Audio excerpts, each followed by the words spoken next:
Perwafe Brigade Ussuri Rusia terekam berhasil melancarkan serangan terhadap konvoi kendaraan militer Ukraina di Jalan Zuzа Yunakovka.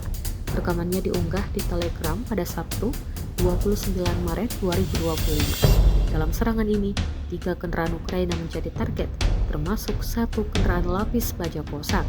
Serangan yang dilakukan dengan presisi tinggi ini menyebabkan kerusakan signifikan pada kendaraan Ukraina, dan hingga saat ini belum ada pernyataan resmi dari pihak militer Ukraina mengenai dampak serangan tersebut.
Download Tribun X sekarang, menghadirkan lokal menjadi Indonesia.